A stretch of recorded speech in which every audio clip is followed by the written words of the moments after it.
뉴스킹 박지훈입니다.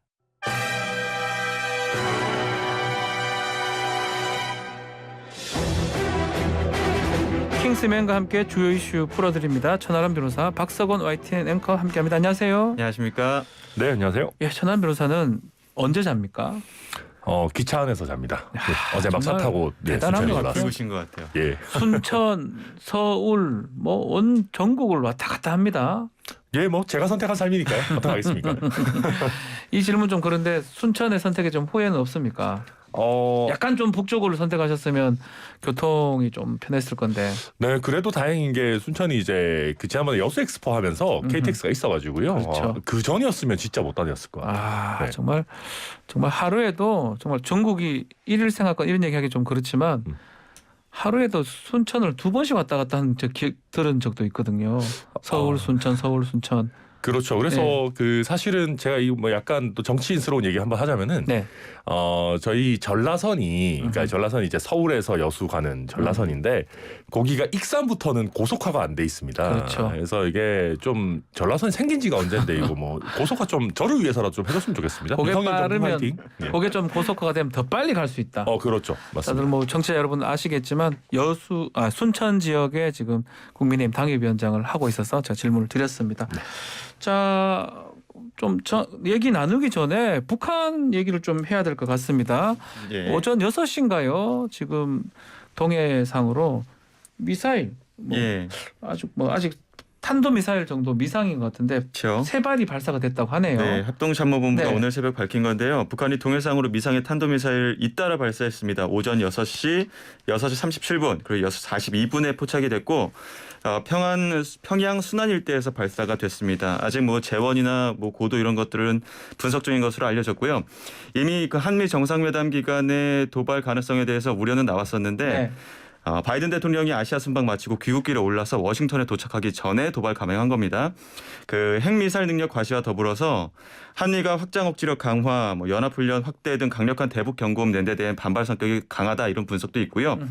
내부적으로는 국장을 치른 현철의 인민군 원수의 장례가 끝났고 또 코로나19 확산세가 진정 국면으로 접어들고 있다 이런 주장하는 시기에 맞춰가지고 영향을 미친 것이라는 분석도 나옵니다. 자, 뭐 지금 연료 주입 같은 거 정황 봤을 때 혹시나 ICBM 대륙간 탄도 미사일 가능성도 있다고 하는데 재원 분석은 좀 있어봐야 알 수 있을 것 예. 같습니다. 자, 첫 번째 소식 전해주시죠. 예, 첫 번째 소식 후반기 국회의장의 수원 정치원로 김진표 의원 선출입니다. 네. 더불어민주당이 21대 국회 후반기 국회의장 후보로 김진표 의원을 선출했습니다. 민주당이 어제 여의도 국회에서 비공개 화상 의원총회를 열고 국회의장 경선 투표 실시했는데 경선에 김진표, 우상호, 이상민, 조정식 후보 출마했고 김 의원이 과반인 89표 얻어서 경쟁 후보들 큰 차이로 제치고 선출됐습니다. 비교적 온건 중도 성향으로 분류되는 김 의원 성과를 내는 민생 국회를 만들겠다 이렇게 포부 밝혔고요. 기자들과 만나서도 국민 눈높이에 바라볼 때 많은 성과 내는 민생 국회 만들기 위해서 최선 다하겠다 이렇게 말했습니다. 자, 이 김진표 의원 앞서 전반기 국회의장 할 때는 박병석 의장한테 양보한 모양새였거든요. 이게 지금 전반 후반 봤을 때 좀 예상한 결과다라고 봐야 되겠죠? 네, 그래서 사실 그 조정식 의원이나 우상호 의원 같은 분들이 뛰어들었을 때 그 여의도에서 좀 의외다라는 평가가 좀 그냥 나왔었어요. 추대하는 게 맞다고 네, 생각합니다. 거의 뭐 김진표 의원 뭐 단일 후보로 추대되지 않겠느냐 했는데 이제 최근에 민주당 내에서 조금 뭐 최대한 이렇게 뭐 투쟁력을 올려야 된다라는 분위기가 있으면서 다른 의원분들도 뛰어들었었는데 네. 그래도 뭐 지난 전반기 때 양보했던 김진표 의원이 좀 안정적으로 당선되신 거 아닌가 싶습니다. 국민의힘 입장에서는 환영하는 겁니까? 어떻습니까? 글쎄요. 근데 이제 뭐 조정식, 우상호 이런 분들은 예. 그 의장 출마의 변이 굉장히 강경하셨어요. 뭐 셌다. 민주당의 뭐 예. 그런 걸 지켜야 된다. 뭐 이렇게 개혁의 그 흐름을 뭐 더 이어가야 된다. 뭐 이런 식이었고 그러다 보니까 상대적으로 온건한 김진표 의원이 조금 더 낫지 않겠냐라는 얘기들이 국민의힘 내에서 있었고요. 네. 다만 뭐 박병석 의장님 같은 분도 원래는 온건 의회주의자라고 하셨는데 뭐 또 검수완박도 잘 하시고 있기 때문에 뭐 큰 기대가 있을지는 잘 모르겠습니다. 알겠습니다. 자, 국회의장단 선출 언제 어떻게 진행이 됩니까?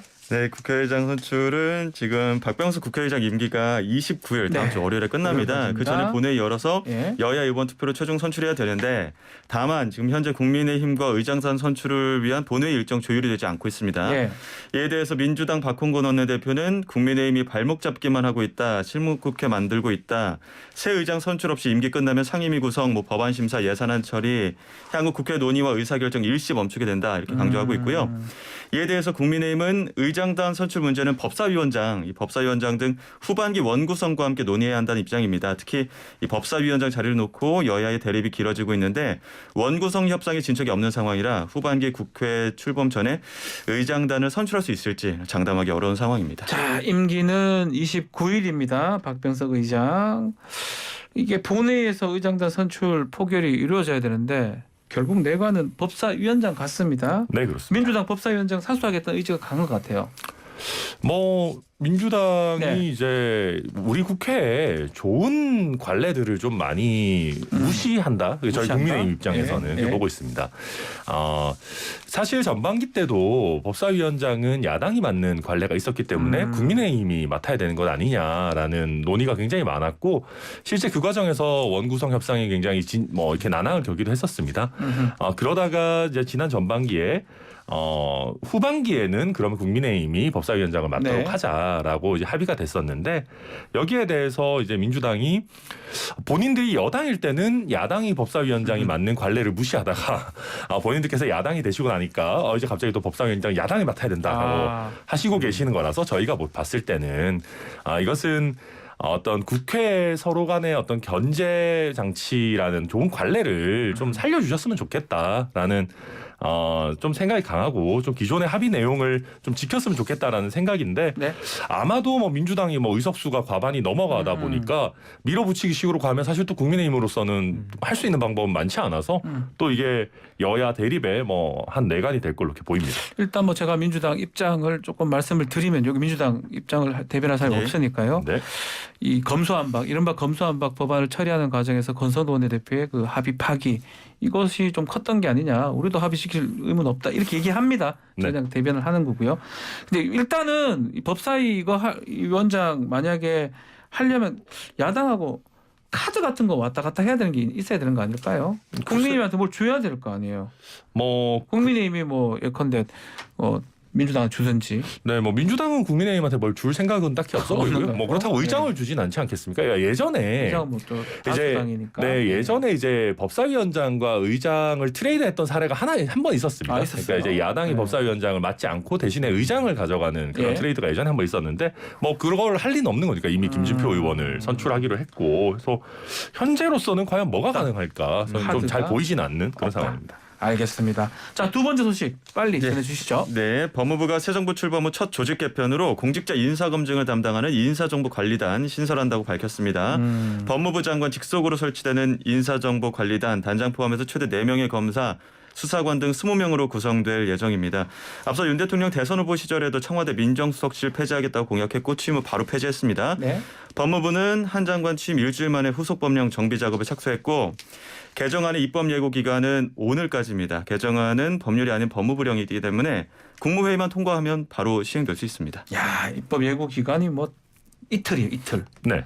통상은 한 30일, 한 40일 정도 하기도 하는데 이렇게 빨리 하는 의도하고 또 구체적으로 이 인사정보관리단 어떤 일을 하게 되는 거죠? 네, 우선은 그 통상 네. 직제 개편의 경우에는 입법 예고를 그렇게 길게 두지 않는다라고 법무부 설명했고요. 네. 사실 그게 맞는 얘기인 게 이 인사정보관리단 같은 경우는 다른 기관의 권한을 침해하는 게 사실 아닙니다. 그러니까 정확히 얘기하면 대통령실의 권한을 이제 이관받는 것인데 이건 받는 것이다. 네, 대통령실이 이걸 추진하고 있는 주체다 보니까 뭐 대통령실이 이 입법 예고에 대해서 반대 의견 낼 리는 없지 않겠습니까? 그러다 보니까 이거는 뭐 사실상 아주 그냥 형식적인 입법 예고다라고 보실 수 있을 것 같고요. 그 다음에 이 내용을 간단히 설명드리자면은 네. 기존에는 이제 인사수석실에서 공직 후보자들 한 3배수, 5배수 정도로 압축을 해서 네. 민정수석실로 보냈습니다. 아. 그렇게 해서 이 후보자의 검증을 좀 실시해달라. 물론 후보자가 동의를 하는 경우에만 할 수 있습니다. 예. 그렇게 한 다음에 이제 민정수석실에 안에 있는 뭐 공직기강 비서관실에서 자료라든지 평판을 보고 최종적으로 민정수석이 이분 문제 있다 없다를 결정하는 그런 시스템이었는데요. 네.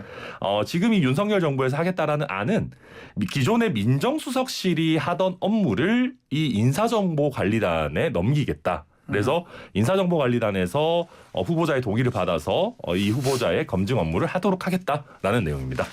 자, 이게 고난이 상당히 많은 거 아니냐. 법무부 장관이 검찰 인사, 검찰 말고도 다른 공직 인사 검증 등등 또 수사 지휘 뭐 등등 권한을 가진 거 아니냐. 이런 얘기 있는데 한편에서는 과거 안기부처럼 되는 거 아니냐 이런 우려의 목소리도 있습니다. 네, 그 어떻습니까? 법조계 반발로 나오는 건데요. 네. 그러니까 지금 검찰에 대한 수사지휘권, 인사권, 감찰권 등 통제 권한도 한동훈 법무부 장관이 쥐고 있고 네. 또 이번 법령으로 뭐 고위공직자, 법관 후보자까지 개인정보 수집, 관리하고 검증하는 민정수석 비서관의 역할까지 맡게 되니까 예전 민정수석. 예, 검찰이라는 칼과 민정수석의 권한까지 한 손에 쥐어주는 셈 아니냐 이런 말이 나오는 겁니다. 자, 천 변호사님. 네. 이 법무부에게 모든 것을 특히 인사 검증까지 맡기는 게 이게 위법의 소지는 없는 겁니까?